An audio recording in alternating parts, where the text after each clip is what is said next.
दोस्तों, अगर आप लोगों को लव स्टोरी मूवी पसंद है तो इस वीडियो को अंत तक जरूर देखें, जिसमें हम देखेंगे एक गरीब लड़की को और एक राजकुमारी को एक दूसरे से बहुत ही गहरा प्यार हो जाता है। एक्सप्लेनर बाव प्रेजेंटिंग डोरा सानी। दोस्तों, यह एक तेलुगु मूवी है जिसमें देखते हैं हम एक राजू नाम के गरीब व्यक्ति को जिसे एक राजकुमारी से प्यार हो जाता है जिसका नाम होता है देवकी। मूवी की शुरुआत होती है और दिखाया जाता है एक किशोर नाम के व्यक्ति को जो कि दिखने में लगभग 50 साल के होते हैं और ये जेल से रिहा होकर अब बाहर आए हुए होते हैं और अब ये राजू को ढूंढ रहे होते हैं। पर ये राजू को क्यों ढूंढ रहे हैं ये तो आगे ही पता चलने वाला है। अब सीन दिखाया जाता है पास्ट का, जहां हम देखते हैं राजू को जो कि जवान होता है। दरअसल ये इस गांव में नहीं रहता है, ये अपने नानी के यहाँ रहकर अपना पढ़ाई करता है, पर कुछ दिन छुट्टी मनाने के लिए यहाँ पर आया हुआ होता है। और हम ये भी देखते हैं कि ये अपने दोस्त के साथ बहुत सारे मस्तियां भी करते हैं। अब सीन आगे शिफ्ट होता है और दिखाया जाता है राजकुमारी देवकी को जो कि अपने घर के सामने सभी लोगों से मिल रही होती है, पर वहाँ पर राजू भी पहुंचा हुआ होता है और वो राजकुमारी को बहुत ही गौर से देख रहा होता है। अब हम देखते हैं राजकुमारी को जो कि अपने घर के बाहर बाल सुखा रही होती है और उसको छुप छुप कर राजू देख रहा होता है, पर वहाँ का एक व्यक्ति उसको देख लेता है, पर वो उस व्यक्ति से अपना दोस्त का बहाना बना लेता है जिसकी वजह से वो बच जाता है। पर ऐसा करते हुए राजकुमारी भी उसे देख लेती है।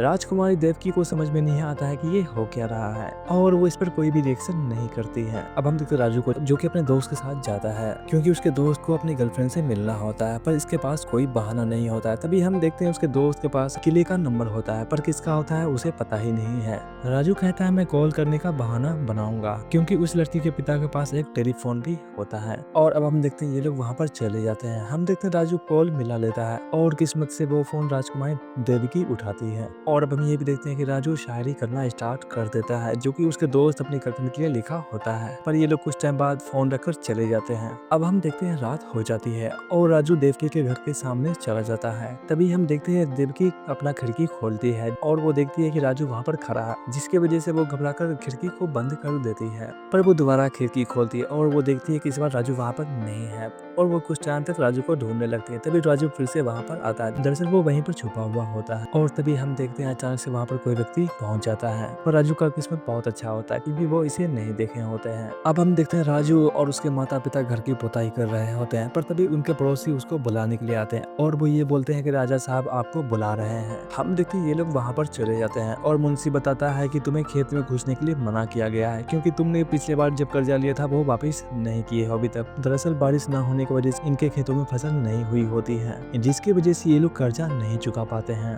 पर मुंशी राजा के पिता को बहुत ही ज्यादा बेइज्जत करता है और ये सब छिपकर राजा देख रहा होता है, जिसकी वजह से राजा को अच्छा बिल्कुल भी नहीं लग रहा होता है। अब हम देखते हैं राजू और उसके माता पिता को जो कि ऑफिस गए होते हैं साइन करने के लिए। दरअसल वो लोग जमीन बेच रहे होते हैं और सडनली राजकुमारी भी वहाँ पहुंची हुई होती है क्योंकि उनके नाम पे जमीन होने वाला होता है। हम देखते हैं राजकुमारी साइन करने वाली होती है। दरअसल राजू के माता पिता बहुत ही ज्यादा चिंतित होते हैं, जिसके बारे में राजू उनसे बात कर रहे होते हैं और वो सब बात करते हुए राजकुमारी सुन लेती है और बिना साइन किए वो वहाँ से चली जाती है। अब हम देखते हैं राजू जा रहा होता है, तभी वो देखता है कि राजकुमार की गाड़ी पंचर हुई पड़ी है और वो अचानक से वहाँ गिर जाता है। तभी राजकुमारी बाहर निकलती है और खेतों में चली जाती है। दरअसल उनको सरलता बहुत ही ज्यादा पसंद होता है और वह भेदभाव बिल्कुल भी नहीं करती है। और तभी हम देखते हैं अचानक से बारिश होना स्टार्ट हो जाता है। राजकुमारी तो बच जाती है पर राजू पूरी तरीके से भीग जाता है। अब हम देखते हैं राजू अपने बुक को बचा रहा होता है और राजकुमारी वहाँ से जाने वाली होती है और वो राजू को भीगते हुए देख रही होती है। तभी हम देखते हैं राजकुमारी अपनी गाड़ी से छाता गिरा देती है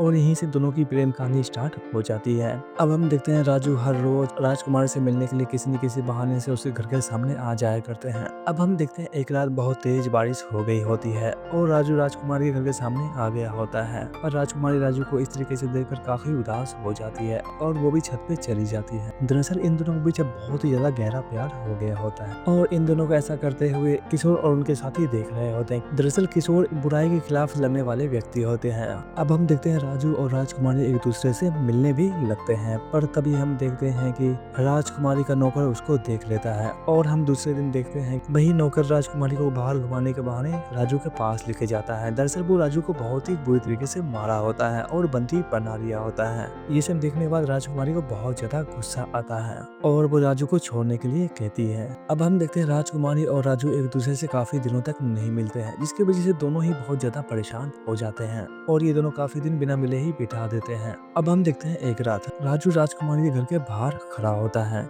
और तभी हम देखते हैं राजकुमारी घर से बाहर आती है और वो राजू को अपने कमरे में लेकर जाती है और इस रात ये दोनों बहुत ही ज्यादा क्लोज भी होते हैं। पर ऐसा करते हुए राजकुमारी के पिता उनको देख लेते हैं, पर वो उस समय राजकुमारी को कुछ भी नहीं कहता है। पर राजकुमारी जब चुन्नी खोलने के लिए जाती है तो अपने पिता को वहाँ पर देख लेती है और वो काफी घबरा जाती है। हम देखते हैं राजकुमारी के पिता कमरे के अंदर आते हैं, पर वो उस समय उसको कुछ भी नहीं कहते हैं। राजकुमारी अपने पिता से कहती है कि वो उससे अब नहीं मिलेगी और वो यहाँ से हैदराबाद चली जाएगी, पर इसके बदले उसे आप कुछ भी नहीं करेंगे। और अब हम देखते हैं राजकुमारी हैदराबाद के लिए निकलने वाली होती है और फिर से वो अपने कमरे में जाती है और जब वो खिड़की खोलती है तो देखती है वहाँ पे नहीं होता है। वो बहुत ज्यादा दुखी हो जाती है और वो रोने लगती है। पर राजकुमारी के जाते ही पुलिस वाले राजू के माता और पिता को गिरफ्तार कर लेते हैं और अब हम देखते हैं राजू पुलिस स्टेशन जाता है। पुलिस उनके माता पिता को तो छोड़ देते हैं, पर वो राजू को बंदी बना लेते हैं और पुलिस वाले राजू को बहुत बुरी तरीके से पीटते हैं। दरअसल ये सब राजा का ही प्लान होता है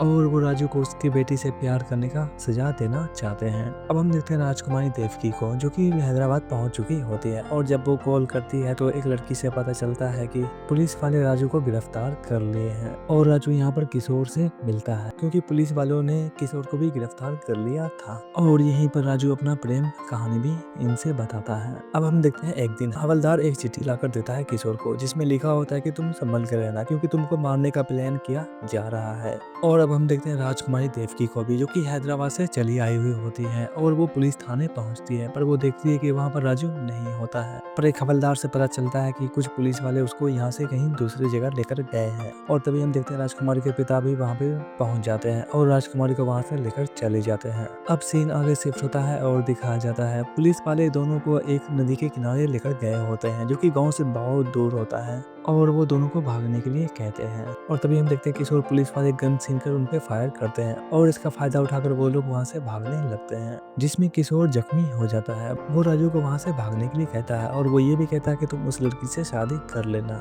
राजू तो वहाँ से भाग जाता है, पर पुलिस वाले किशोर को गिरफ्तार कर लेते हैं। अब हम देखते हैं रात हो चुकी होती है और राजू फिर से राजकुमारी के घर के सामने आ गया होता है और हम देखते हैं राजकुमारी खिड़की को तोड़ रही होती है। अब हम देखते हैं सुबह हो जाती है और मोहल्ले में सभी को पता चल गया होता है कि राजकुमारी को लेकर राजू भाग गया है। सीन आगे शिफ्ट होता है और दिखाया जाता है राजू और देविका को। ये दोनों एक ट्रेन में बैठे हुए होते हैं। दरअसल ये लोग हैदराबाद जा रहे होते हैं। राजकुमारी को लग रहा होता है कि इनका भाई इसका मदद कर सकता है, इसीलिए राजकुमारी अपने भाई के पास चली जाती है और अब हम देखते हैं राजकुमारी के भाई दोनों को कार में बैठाकर एक जगह लेकर जा रहे होते हैं। पहले तो ये दोनों को लेकर पुलिस स्टेशन जाते हैं, उसके बाद एक सुनसान जगह लेकर चले जाते हैं और दोनों को गन से शूट करके मार देते हैं। अब हम देखते हैं ये पेट्रोल से कार को चलाने वाले होते हैं, पर उससे पहले गेट को खोलते हैं, जिसमें हम देखते हैं कि ये दोनों बहुत ही बुरी तरीके से मारे गए होते हैं। दोस्तों इनके साथ अच्छा हुआ या फिर बुरा, ये कमेंट बॉक्स में आप जरूर बताएं। और हम ये भी देखते हैं कि वो कार में आग लगाकर पूरी तरीके से जला देते हैं और ये वही किशोर होते हैं जो 30 साल पहले राजू से मिले हुए होते हैं और वो राजू को इसलिए ढूंढ रहे होते हैं कि राजू उनको अच्छा व्यक्ति लगते हैं और वो ये चाहते थे कि राजू का इनसे शादी हो जाए। पर वो ये बात जानकर बहुत ज्यादा दुखी हो जाते हैं क्योंकि वो लोग राजू को मार दिए होते हैं। और अंत में हमें वो घर भी दिखाया जाता है जिसे राजकुमारी राजू को देखा करती थी और एक दूसरे को देखकर संतुष्ट हुआ करते थे, पर वो अब एक खंडर बन चुका है क्योंकि यहाँ पर अब राजा का कोई शासन नहीं चलता है। दोस्तों यह वीडियो कैसा लगा प्लीज कमेंट करके जरूर बताएं और चैनल को सब्सक्राइब कर ले ताकि मेरी आने वाली वीडियो आप तक पहुँचती रहे। मिलते हैं अगले वीडियो में, तब तक के लिए बाय एंड